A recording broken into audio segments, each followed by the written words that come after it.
She was gasping for water, trying to drink from the toilet, when Helen Ford walked in. Helen Ford was 55 and lived on Chicago's West Side. She looked after her bedridden adult son, 2 grandchildren, and her 8-year-old granddaughter, Giselle. Ford's own past is unclear.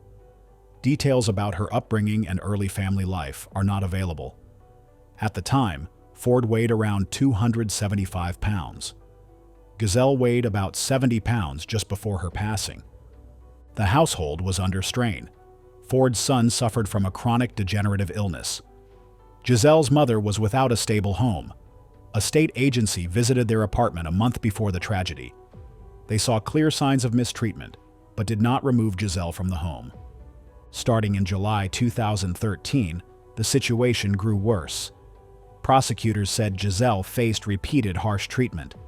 She was forced to hold punishing squats and stand without moving for long stretches. Her small body showed burns, bruises, and deep cuts.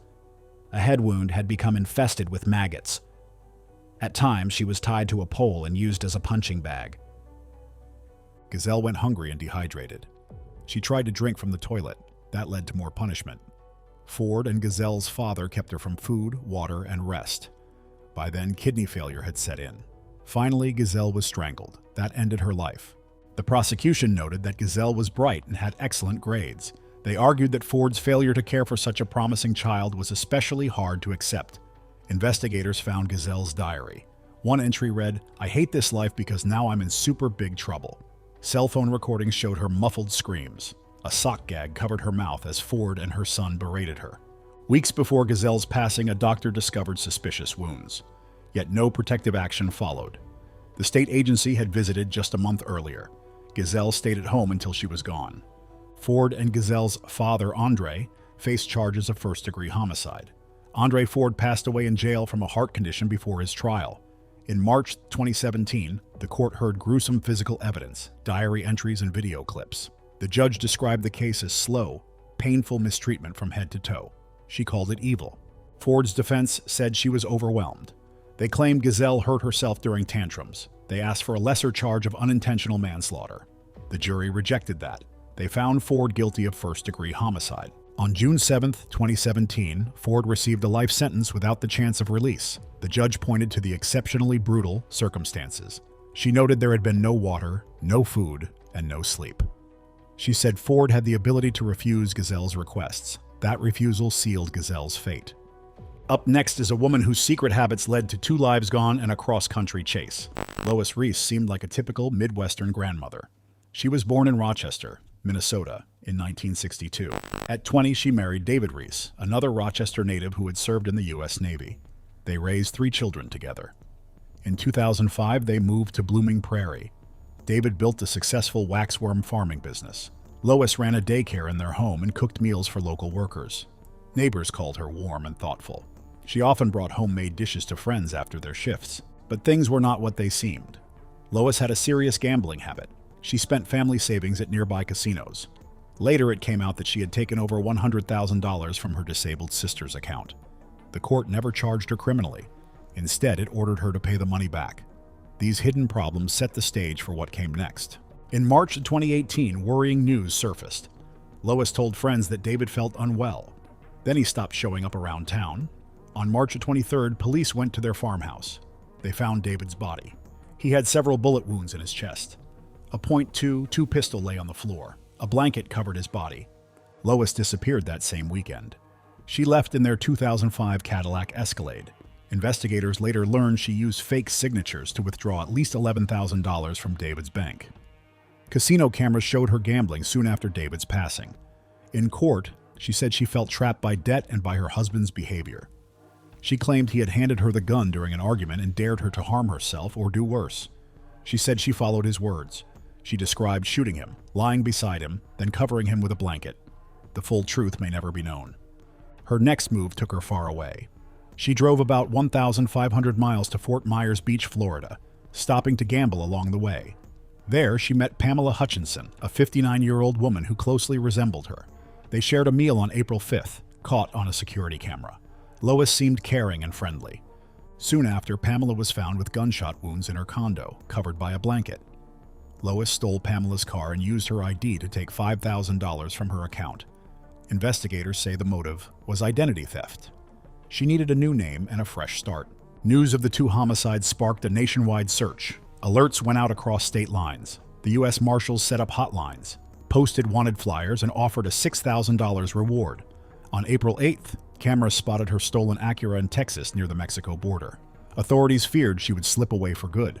Instead, on April 19th, U.S. Marshals found her eating at a restaurant in South Padre Island, Texas. She was using the name Donna. She even chatted with a court reporter over dinner. In December 2019, Lois pleaded guilty in Florida to first-degree homicide.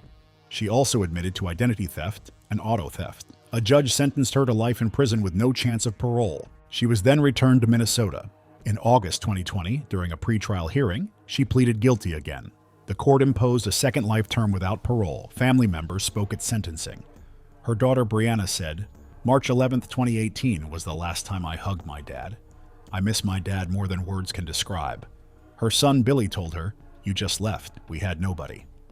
As of July 16, 2025, Lois remains at the Minnesota Correctional Facility in Shakopee, serving 2 back-to-back life terms. In the HBO documentary, she described her mental state collapsing under addiction and years of harmful treatment. She said those struggles pushed her to this point, but the loss of 2 lives and her calculated escape left little room for sympathy. Up next is one house. 2 versions of the truth. Only one made it to court. He was yelling, demanding $2,000 and the keys to her car. In that moment, Sandra Lane said she feared for her life. Seconds later, her grandson lay wounded, and her life had changed forever. Sandra Lane spent her life in Michigan, settled in West Bloomfield Township. She came from a stable, middle-class background, worked as a teacher, and volunteered for years before retiring. In 2011, her 17-year-old grandson, Jonathan Hoffman, moved in. His parents had relocated to Arizona to care for their daughter's brain tumor. They felt they could no longer manage Jonathan's behavior. He had a history of substance use and was already on probation for pot possession. Living under the same roof brought conflict. His presence added pressure, constant and growing. On May 18, 2012, things snapped. In her 3-story home, an argument escalated. Jonathan demanded $2,000 and the keys to her car.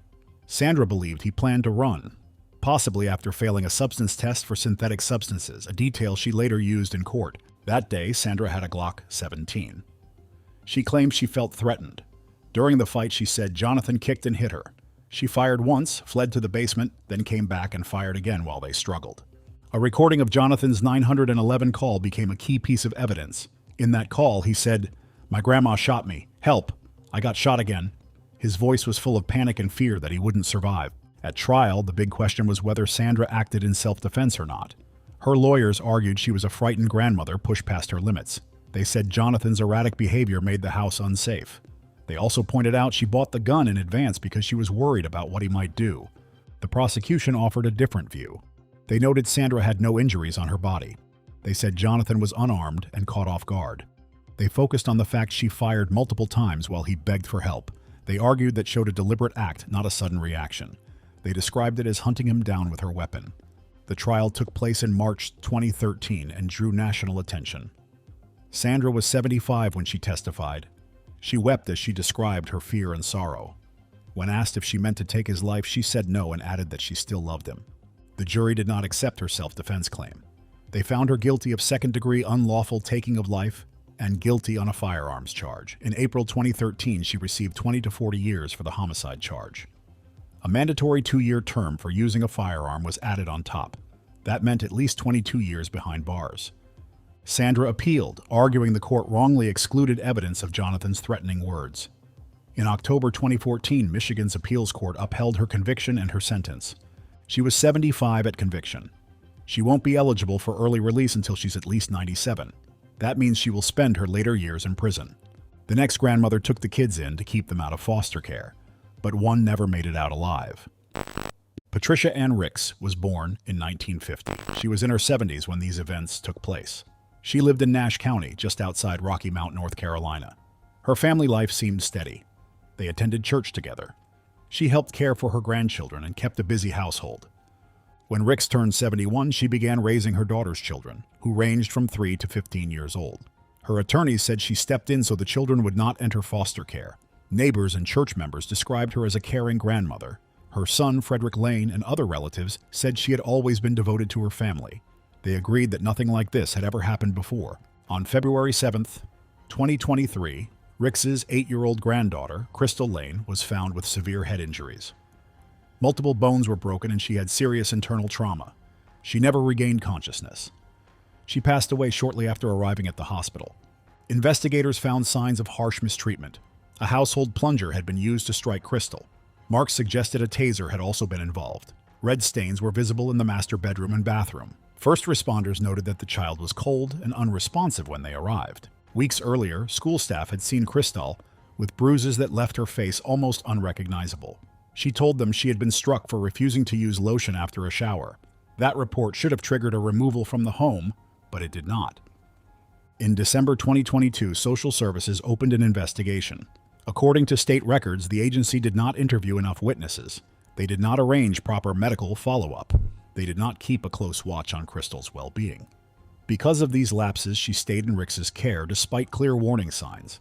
At Ricks's plea hearing in late January 2025, her lawyers said she had stopped taking her prescribed medication and had neglected her mental health. They argued that this breakdown may have led to the fatal incident. Ricks was arrested in early February 2023 and charged with first-degree homicide and felony mistreatment of a child.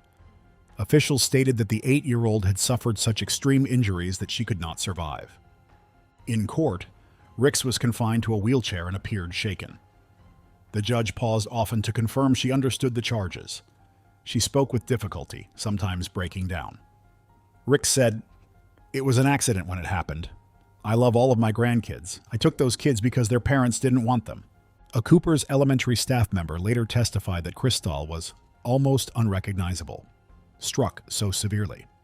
Those words highlighted the contrast between Ricks's public reputation and the harm found behind closed doors. By pleading guilty, Ricks avoided a full trial.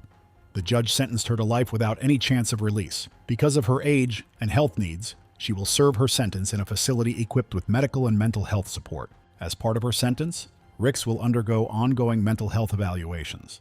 No psychological reports have been made public. The court has not released any final written statement from her. The next grandmother said she just wanted to teach her not to lie. So how did it end in tragedy? Joyce Harden Gard was a grandmother in Etowah County, northeast Alabama. She was married to Johnny Gard. They lived in a simple rural home. Their family included Savannah Harden, a bright 9-year-old who loved to run and play. In March 2012, something terrible happened. Savannah told her grandmother she had eaten candy without asking. Instead of a normal scolding, Gard sent her outside. She made Savannah run laps around the yard. Savannah kept going for hours. She carried sticks while she ran. She collapsed. She vomited. She kept moving. She wasn't given a chance to rest or drink water. A video from the school bus captured Gard speaking to the driver. She said, "She's going to run until I tell her to stop." As Savannah got weaker, Gard asked again, "Did I tell you you could stop?" Prosecutors said Gard's orders were more than firm guidance. They said she drove Savannah towards serious harm. Savannah fell unconscious and was taken to the hospital. She remained there for several days and then passed away. The autopsy showed Savannah was as dehydrated as someone who had run a marathon without drinking water. Gard claimed she only wanted to teach Savannah not to lie. She also said she thought she was helping her train for school races. She said, "If she was running, I was running."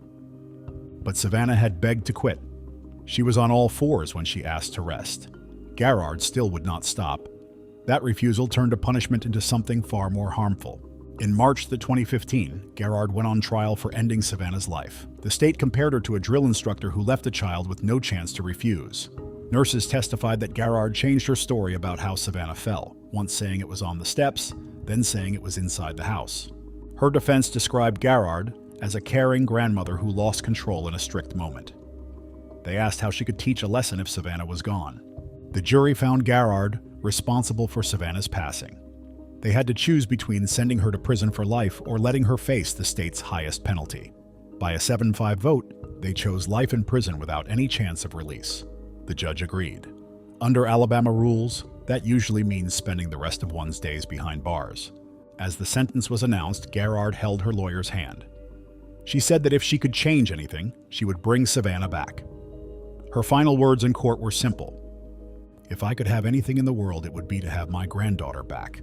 Up next is a grandmother in recovery, a baby who needed constant care, and a tragedy no one could explain at first. Tanya Monroe grew up out of the public eye in Georgia. Court files and news articles later showed she faced ongoing addiction issues. She also had times when she had trouble keeping a stable home. By the mid-2010s, she was in recovery. At that point, she was caring for her 9-month-old grandson, Kobe Conley Shaw. His parents were overwhelmed. They believed Monroe had gone through treatment and could help. Kobe was not an average baby. He had a rare genetic condition that slowed his growth. He needed constant attention and special care. Did Monroe know how delicate he was? That question came up again and again in court. In March 2016, Monroe was watching Kobe at a Sandy Springs, Georgia apartment. One morning, she found him unresponsive. At first, she said his condition had caused him to stop breathing. An autopsy told a different story. The medical examiner said Kobe had passed away after taking too much of a powerful stimulant. The amount in his small body made it clear something serious had happened. Investigators concluded that Monroe had given him the stimulant. Why would she do that? Prosecutors said she had relapsed. They said she wanted to feel the high again. She was alone with Kobe and used that chance. They described a grandmother so caught up in her addiction that she used her grandson to satisfy her craving. After officials told her what they had found, Monroe fled. She cut and dyed her hair and vanished across Georgia and Alabama. It took U.S. Marshals nearly 6 weeks to track her down.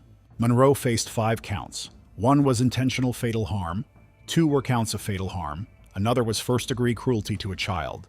The last was providing the stimulant to someone else. Her first trial in 2018 did not end with a verdict. The jury was split 11-1. That lone holdout stopped the decision. In November 2022, she went on trial again. Prosecutors had clearer proof this time.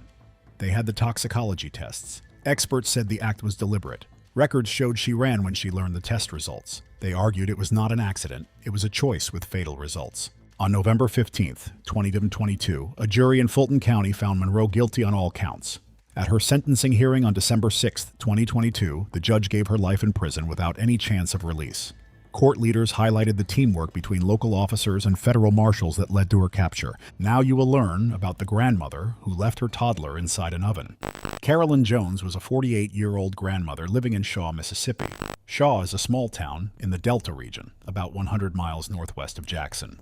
She shared a home with her brother and her 20-month-old granddaughter, Royalty Marie Floyd. Her daughter, Veronica, lived elsewhere. In October 2018, the family's peaceful routine came to a sudden end. Jones was born on May 17, 1970. She was a black woman of medium build, with brown eyes and grayish hair. Reports say she came from a modest working-class family. Neighbors remembered her as caring and gentle with little Royalty.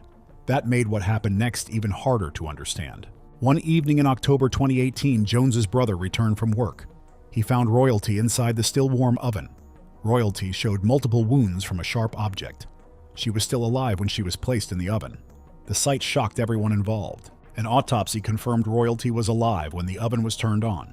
The medical report said her passing was caused by both the wounds and the heat she endured. Her body was sent to the state lab in Pearl, Mississippi for more tests. People asked why a grandmother who seemed to love her granddaughter would do this. Veronica, Royalty's mother, said her own mother was obviously not herself. This led some to wonder if Jones was going through a serious mental crisis. But the exact reason was never made public. In October 2018, Jones was arrested and charged with first-degree homicide. A $500,000 bond was set. The case went to court in Bolivar County, where the tragedy happened. Over the next few years, the legal process moved forward. On October 13, 2022, Jones was found guilty and given life in prison for capital homicide. She entered the Mississippi Department of Corrections system on February 23, 2023, and under state law, she is ineligible for early release. The next woman seemed like a harmless Southern grandma, but by the time police caught on, 11 people were gone. For more important stories like this, consider subscribing to the channel. Nanny Doss was born Nancy Hazel in 1905 in Blue Mountain, Alabama. She grew up in a strict home with 4 siblings. Her father was very controlling and often hurt the children. He kept them out of school and away from others. Her mother stayed distant.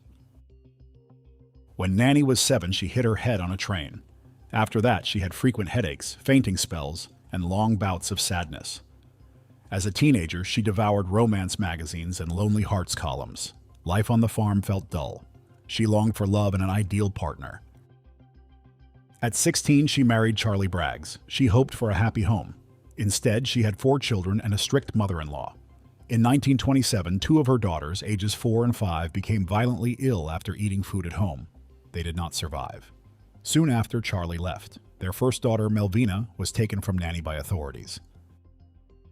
Still craving affection, Nanny answered a Lonely Hearts ad in 1929 and met Robert Harrelson.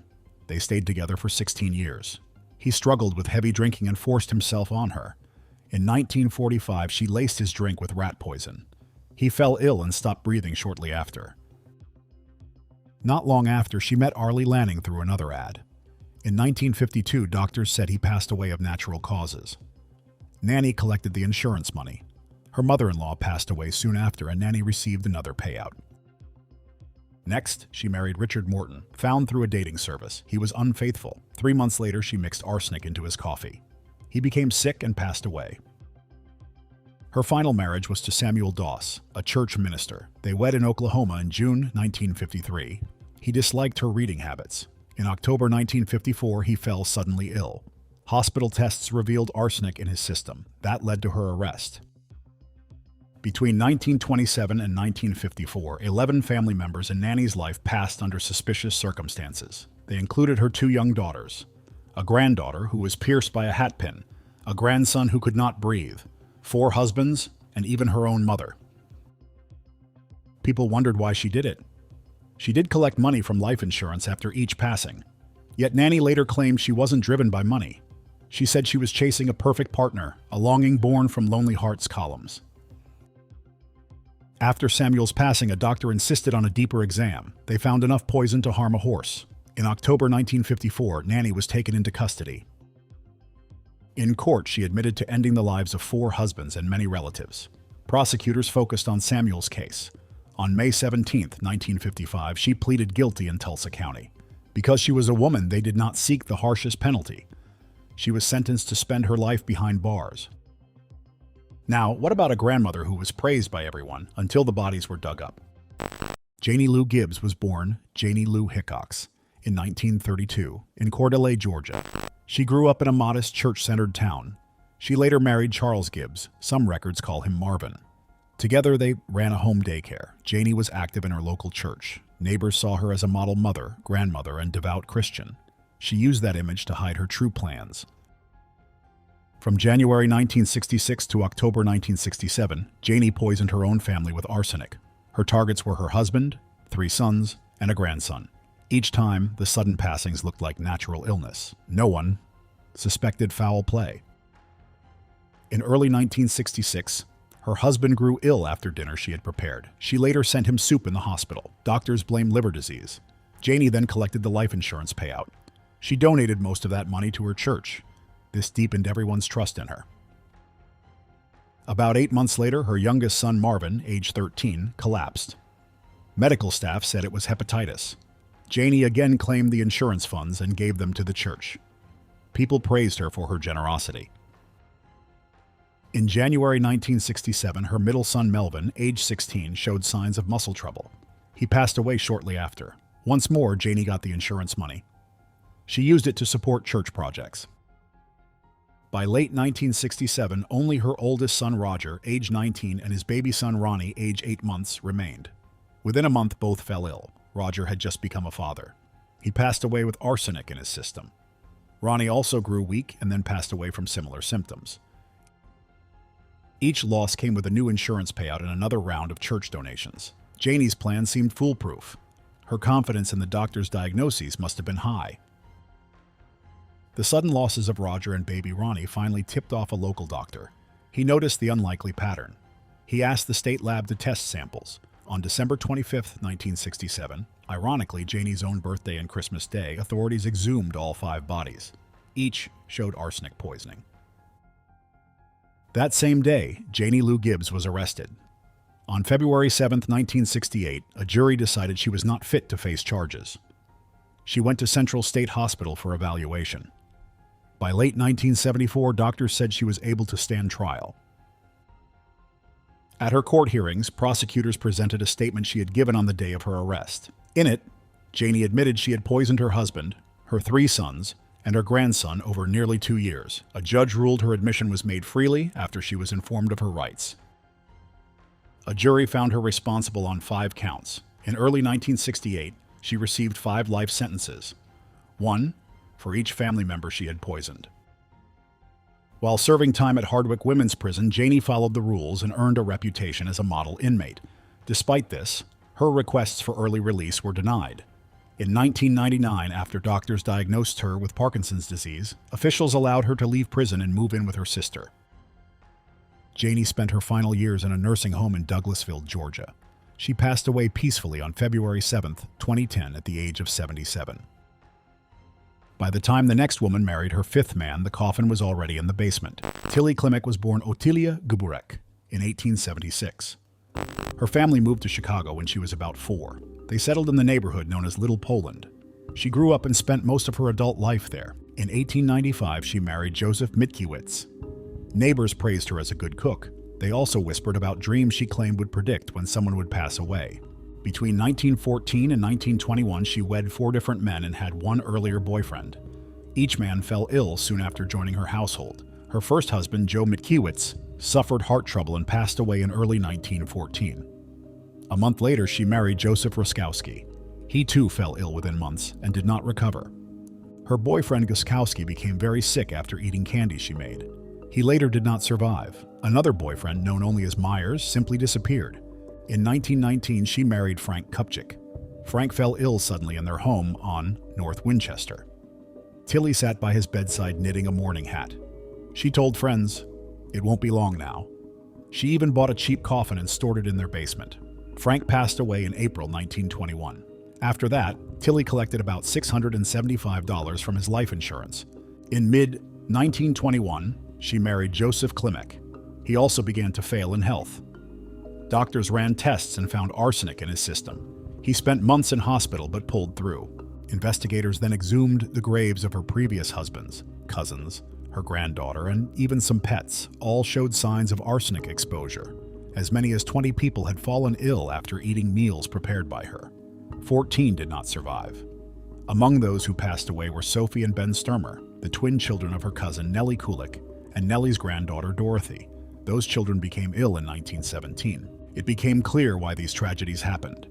Tilly had taken out life insurance on Mitkiewicz, Ruskowski, Clemck, and Clemck. She received payouts after each one of Aria's passing. She even joked to the arresting officer that the next dinner she prepared would be for him. When Clemck became unwell, doctors confirmed arsenic in his system. Police soon issued an arrest warrant. Under questioning, Tilly admitted she had made her recent husbands ill on purpose. Officers then exhumed several bodies and confirmed arsenic poisoning. Authorities said Tilly and her cousin Nellie formed a Bluebeard group. They believed Nellie supplied the poison. Nellie faced charges but was later cleared. The trial opened on March 6, 1923 in Chicago. In court, Tilly was short and spoke broken English. She showed little emotion. The prosecutor called this the largest poisoning plot ever discovered in the city. In her own defense, she said, "I didn't hurt anyone. Everybody picks on me." After about 80 minutes, the jury found her responsible for Frank Clemck's passing. On March 31, 1923, the judge sentenced her to life with no chance of release. She was sent to Joliet Correctional Center. As guards led her away, she remarked, "It was hot in there. There is no record of what she requested as her last meal." In prison, she would tease Cousin Nellie, saying she would face severe consequences. Her dark humor stayed with her. Tilly Clemck passed away of natural causes on November 20, 1936, at about age 60. She was buried in Bohemian National Cemetery in Chicago. The next victims trusted her with their lives. She left them with nothing but pain and forged checks. Margie Velma Bullard was born in 1932. She grew up on a small tobacco and cotton farm in Eastover, North Carolina. She was one of 9 children. Her family followed strict Pentecostal beliefs. At 17, she left school to marry her high school boyfriend, Thomas Burke. They moved to Parkton, North Carolina, and had 2 children. Life seemed calm until 1965, when Thomas was hurt in an accident. He began to suffer constant pain. He started taking prescription pills and drinking heavily. Velma felt overwhelmed by her husband's condition. She began taking tranquilizers and pain relief pills herself. Soon she was forging his checks. She stole money to pay for her pills and to cover household bills. Investigators later linked her to 7 sudden passings, but she was only found responsible in one official case. In April 1969, Thomas Burke's home caught fire. The fire was ruled an accident, and he passed away inside. Months later, the house burned again without anyone inside. In 1970, Velma married Jennings Barfield. In March 1971, he suffered what was called a natural heart event. No examination followed his loss of life. In 1974, Velma's mother, Lily Bullard, collapsed twice from severe stomach pain. She passed away quickly the second time. After a 1975 jail stay for bad checks, Velma trained to work as a caregiver. In January 1977, her first client, 94-year-old Montgomery Edwards, suffered intense stomach cramps and passed away. Weeks later, his wife, Dolly, 84, had the same symptoms and also passed away. In June, her next client's husband, John Henry Lee, fell ill the same way and ended his life. In February 1978, her boyfriend, Stuart Rowland Taylor, grew suspicious about missing money. To cover up her forgeries, Velma slipped arsenic-based rat poison into his drinks. He became very ill and later passed away while he was in her care. An examination showed arsenic in his system. When authorities confronted her, Velma said she only meant to make her victims sick long enough to replace stolen checks. She claimed she never intended to end any life, but 5 people had passed in similar ways too quickly to be accidents. On May 13, 1978, investigators arrested her after Taylor's examination confirmed arsenic poisoning. At her December 1978 trial, the jury heard about all the sudden passings linked to her. They found clear evidence that she planned at least one of these poisonings. She was given the harshest penalty allowed by law. Her appeals did not change that outcome.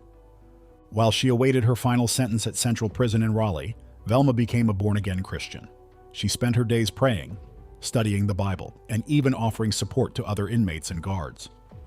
A psychiatric expert testified that she showed signs of a split in her personality, but the court did not accept this as a reason to change her penalty. Requests for mercy to Governor Jim Hunt were denied. In her last years, Velma said she wanted to face my fate with calm. Shortly before her sentence was carried out, she spoke to the public. "I know that everyone has gone through a lot of pain, all the families connected, and I am sorry. I want to thank everyone who has supported me all these years." Her role in the family was highlighted not only by her relationships, but also during her time on Roe, where she became known as a devout Christian grandmother who spent her final years praying and knitting for her grandchildren. On November 2, 1984, at age 52, Velma Barfield became the first woman in North Carolina, and the first in the U.S. since 1962, to have her sentence carried out by injection. She declined a special meal and chose vending machine snacks instead, a bag of cheese doodles and a Coca-Cola. She entered the chamber wearing pink pajamas. The next woman was a grandmother of 17. But behind the farmhouse walls, something far colder was taking shape. Faye Dela Wilson was born in 1921 in Harrison, Arkansas. Little is known about her childhood. By 1940, she had married Raymond Ray Copeland. They raised 5 children together. By the end of Faye's life, they had 17 grandchildren and 25 great-grandchildren. Ray Copeland had a long record of theft and forgery. He stole small items, livestock, and even forged checks. His reputation in Missouri and Kansas kept him out of livestock auctions. Their small farm near Mooresville, Missouri gave him another way in. From October 1986 to May 1989, Ray and Faye hired drifters, mostly young men passing through. They promised each man $50 a day plus room and board to open checking accounts. Ray used those checks to buy cattle at auction. Once the cattle sold, the person whose name was on the check was left with the debt. Then the drifters disappeared. This happened 5 times. Prosecutors said Ray used a .22 caliber rifle to end each man's life at close range. He buried their bodies in shallow graves in barns and fields on the farm. Known victims included Dennis K. Murphy, Wayne Warner, Jimmy Dale Harvey, John W. Freeman, and Paul J. Coward. When asked why, Ray focused only on profit. It was unclear whether Faye knew what was happening. That question became key in her trial. In August 1989, a former farmhand named Jack McCormick went to Crime Stoppers. He said he'd seen bones on the property and claimed Ray had tried to end his life. In October, officers with scent-tracking dogs and search warrants found 3 bodies in a barn. More bodies turned up later. A .22 caliber rifle was seized from the Copeland home. The most shocking proof against Faye was a quilt made from the missing workers' clothes. Investigators traced the fabrics back to those men. They also found a hidden notebook in a camera case. It listed farmhands' names in Faye's handwriting. At least 12 names had an X next to them, including 5 known victims. Faye's lawyers said Rei was the only one who used the rifle. They argued she lived in fear of his violence and had to obey him. The jury had to decide if that fear excused her role. Her trial began on November 1st, 1990 in Livingston County. The defense stressed her history of mistreatment and forced compliance. Prosecutors pointed to the quilt and the ledger. They said those items showed she helped plan and knew what was coming. After less than 3 hours of discussion, the jury found her guilty on 4 counts of taking lives and 1 count of causing serious harm. The first 4 carried the most severe penalty. The 5th carried life behind bars. On April 27, 1991, Judge E. Richard Weber delivered her sentences. She would face the ultimate punishment for the 4 counts and life, without parole, for the 5th. Faye wept as the judge spoke. Just before she told him, "I am not guilty of these charges, and I want you to know it." The prosecutor told the court that Faye had helped and profited from the ends of 5 young men. When Rei heard of her sentence, he shrugged and said, "Well, those things happen to some, you know." He never asked about her again. In March 1991, Rei went to trial at age 76. He was found guilty on 5 counts. He received the same ultimate penalty, but he passed away from health issues on October 19, 1993, at Potosi Correctional Center before it could be carried out. Faye's lawyers argued the jury never heard about the mistreatment she endured. In 1999, a judge agreed and overturned her harshest punishment. It was changed to 5 consecutive life terms without parole. On August 10, 2002, Faye suffered a major stroke. She became partly paralyzed and lost her speech. Weeks later, the governor granted her medical release. She moved to a nursing home in Chillicothe, Missouri. She said, "I think I've paid for what I did or what I knew," and added, "God will forgive me for anything I've said or done." Faye passed away on December 23, 2003, at age 82 at the Morningside Center. Some records note December 30th as the date. The next story began as a supervised visit, ended at the edge of a freezing river, and a story that still doesn't add up. Kelly Jean Ladmell was born in 1965 in Great Falls, Montana. She struggled for years with substance use and a mental health condition called paranoid schizophrenia. She also had several run-ins with law enforcement. In 1986, she was taken into custody for causing harm to another person in Montana. In 1999, she admitted to seriously injuring a police officer. She later served jail time and went on probation for driving while impaired, disorderly behavior, and threatening people with a weapon. In one incident, she wounded a child with a pellet gun. In 2002, Ladmell took her granddaughter Acacia without asking permission. She kept the child in a basement for over an hour. After that, Acacia's parents insisted that all future visits be directly supervised. Her life was unstable. Sometimes she slept in her car or outdoors. She often stopped taking her medication. That made her mental state even more fragile. On May 25, 2003, 19-month-old Acacia Patience Bishop was at her great-grandparents' home in Salt Lake City, Utah. They were supposed to watch her that evening. Ladmell had a supervised visit that night. At one point, Acacia's mother stepped out of the room. Ladmell then took Acacia and left without telling anyone. People wondered why her grandmother would hide Acacia. Ladmell may have believed the child was in danger. Her illness likely shaped that decision. Ladmell drove north at high speed and stopped at a hotel in Idaho Falls, Idaho, near the Snake River. Some witnesses saw her sitting with Acacia by the riverbank that night. The next morning, around 11:30 a.m., she went to a nearby power station. She was soaking wet and clearly upset. She told an employee that Acacia was in the river. Workers shut down the equipment right away and called the authorities. Ladmell gave different versions of what happened. At first, she said she and Acacia slipped into the water by mistake. Then she said she had gone in on purpose to end both their lives because they would both move on to a better place. Later, she changed her story again and said Acacia had survived. She still insists today that her granddaughter is alive. Search teams did not recover a body. They did find Acacia's shoes, her pacifier, a doll, and one of Ladmell's shoes on the riverbank. This showed they'd entered the water there. The true outcome for Acacia has never been confirmed. It's hard to know what was in Ladmell's mind that day. She told doctors she believed Acacia was being harmed by others. She felt she had to save her. Being off her medication because she couldn't afford it likely made her fears worse. Was this a harmful act born of illness, or something else entirely? Her shifting stories show a person who couldn't hold on to reality. In late May 2003, Ladmell was charged in Idaho with taking Acacia away and causing the child to pass away. In Utah, she faced federal charges for taking a child across state lines. A judge there noted the difficulty of proving what happened without a body. In Utah, a jury found her not responsible because of her mental condition.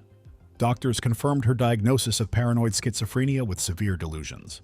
Instead of prison, she was sent to a secure psychiatric facility in Texas for long-term treatment. A judge warned that releasing her could risk her stopping treatment and might put others at risk. After that ruling, Idaho's authorities dropped their case but said they could revisit it if she ever recovered.